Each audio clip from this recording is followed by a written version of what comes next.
And it's going to be by sticking our necks out, all of us, collectively, have to say, no, I'm a human being. I care about the world, the society, the civilization my children inherit.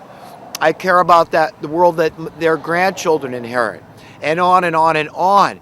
And say, if it gets me dead standing up against it, at least, you know what? My conscience is clear. And I was on record. And I said, I said no to this establishment. I said, you're phony. You're illegitimate. You're fraudulent. And you're going down, okay? That's what I've done. That's what I've done. And you can do the same thing. All of us can. Just be, starts in your heart and in your mind, and you get it straight. You're not confused at all. You know what you are at that point? You're out of Babylon. You say, aha, I get it. I get the whole thing. The whole thing's a charade. It's all rigged. And I am out of here, dudes. I hate this scene, man. You guys are nuts. And if this is the establishment that you support, if this is what you believe is okay, well, you know what? I want nothing to do with you. I wish the best for you, but what I mean by that is you've got to repent or perish. Just like Jesus told the same people over and over and over again. When he called them, you brood of vipers, you whitewashed tombs. Who told you to flee from the coming wrath? Apparently nobody. Okay, but I'm here, I'm on record, I'm telling you to flee from the coming wrath, because the Spirit of God is unstoppable. It's the Spirit of truth. This is all about information coming out. You understand? It's part and parcel. These things go hand in hand. And when we understand what's at the bottom, all these problems, in our lives personally and socially, we're angry. It's like Alex Jones. I totally get it. I'm in that same mode all the time. I'm in this acutely, chronically angry, frustrated state all the time because I so desperately want the pain to stop. I want relief. I want to be free. And I know it involves your freedom and his freedom and her freedom. It's not just about me being smart enough to go out there and make a bunch of millions of dollars, okay? That is not going to work, okay? That is the point that I really think is so important for us to understand. Because all you people, you see, the money in your life can be a snare. And you can say, I've got this comfort and this security because of my financial situation. And you know what? This is a bright point in my life. This is a warning Jesus gave, is that, make sure the light within you is not actually darkness. And we've got to understand, we've got to hate that thing. Money and Satan are at enmity with the Spirit of truth. That's the Spirit of God. These things cannot coexist. And so we have to fundamentally understand that we've been taken. We've all been so profoundly psyched out, really.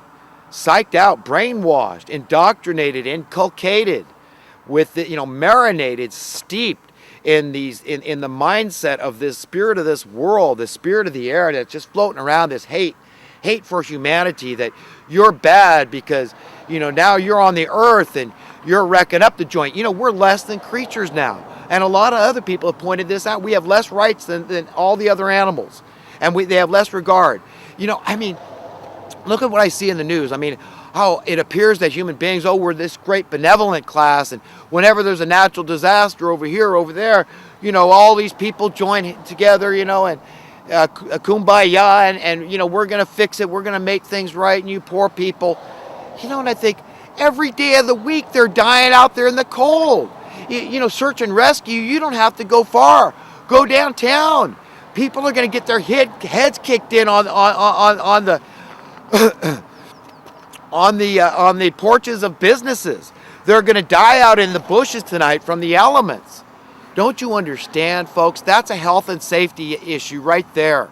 And they talk, we got to have forced health care, but they're not even doing anything for the people out there now. Homelessness is on the rise as far as I can tell. They say we're running out of money and, hey, we've given it all to the landlords. So who are the real beneficiaries from all this poverty? The landlords. If you're a landlord, you have benefited greatly from that welfare, because when the government gets involved and they start subsidizing an industry like they've done with housing, sure, that causes price to the store. They say, oh, wow, I got the security back in the state. So they're going to pay 90% of the rent. They're paying what? The word gets around with the landlords, the property managers and all this. And they're just jacking it. Hey, they pencil, what can I get? What's the latest? Oh, whoa, this landlord, Do I hear this? Like an auction is what they're doing. All these landlords are like auctioneers. Do I hear, 2,000 a month for this apartment? Oh, do I hear 2,100? Oh, because this guy's making more. He'll pay 2,200. Oh, whoa, whoa, whoa, whoa. With an essential human need, folks. I wouldn't even say a word if they were doing this with gold or silver or anything else that we don't need. But when it comes to essential human needs, I object, and I object loudly to market manipulation and price fixing, folks. This is how they destroy our currency. Okay, this is fundamentally something you really have to understand, how our currency has been debased, destroyed intentionally. This is not through incompetence. This is through intent. This is deliberate. And the reason they want this is because it gives them the chaos that they thrive on, that they need this chaos to be relevant. So they don't care how they get it. They don't care how many people die at their hands, maintaining this chaos and getting more of it so they can be more relevant, have more power and more control over civilization, humanity. They don't care, okay, just so they get it.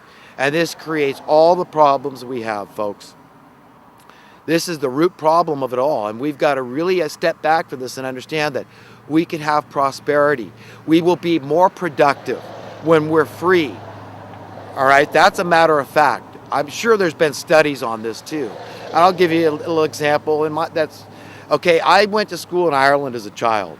And I went to a Catholic school, all boys. And these are the public schools over there. And they have martial law, corporal law, corporal punishment. And they beat the children with a stick. And as a result, as a 10-year-old child, I couldn't learn anything.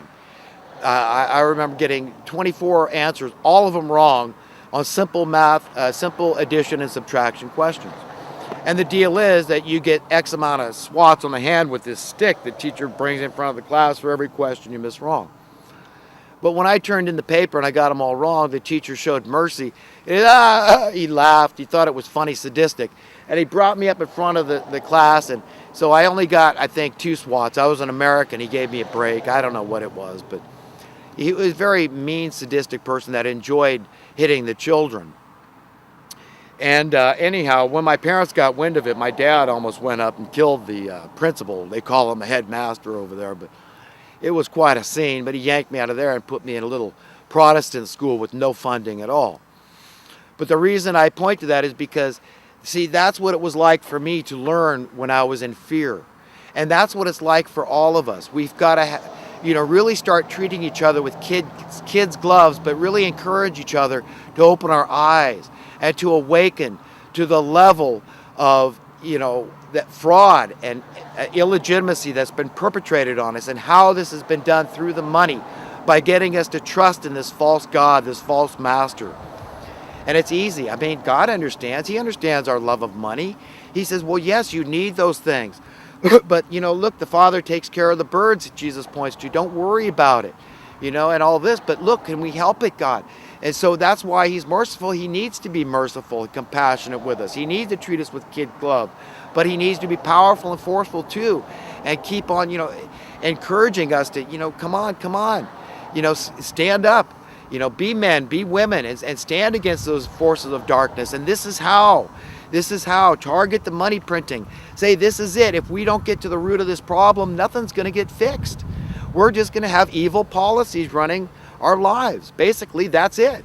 So when it comes down to really knowing what to do, you know now what to do. You know where your focus should be. You've got to stop serving this false God, the God of this world, the money, and you've got to say this, prosperity, fine. That means, and freedom. I want to be free. Everybody should be free.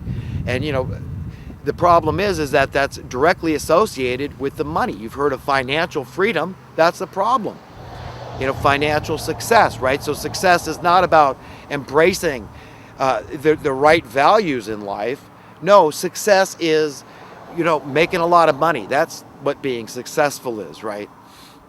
And so we've all heard of financial security. So our security is no longer trusting God, the provider of everything that gave us all the wherewithal to make all the things that we have. Okay, we're not, saying, you're the one that makes us secure by giving us that wherewithal. No, we're looking to the God of this world, to the money masters and their minions. And it's horrific. Understand, folks, this is life and death, life and limb all over the world. Dubious war. Do you think that's funny? That's not funny. God doesn't find that funny or cute. Never has been. It never will be. It's horrific. It's satanic. All these people involved are going to hell that are directing these brave, valiant troops to do horrendous things. And they're doing it because of the money. They're being conscripted. They're being tricked into these things. And then they're hating themselves when they're least guilty of all. It's all these satanic Illuminati, New World Order, money printing political class, these aristocrats and blue bloods. All these people, these are the ones that are doing it. And folks, we've got to really be willing to die. We've got to stand against it. It's a handful of people, and we the people together with the military, with the law enforcement, can take this country back and set a shining light example. And it's doing it by the hand of God. It's saying, God, you give me the power. I'm your frontline defense here. You know, we shouldn't have to wait for the angels to intervene and the return of Jesus. We can do it right now. We can intervene. We can step into that gulf and we can speak truth to power, and we can demand justice for the people. And we can end our unnecessary suffering.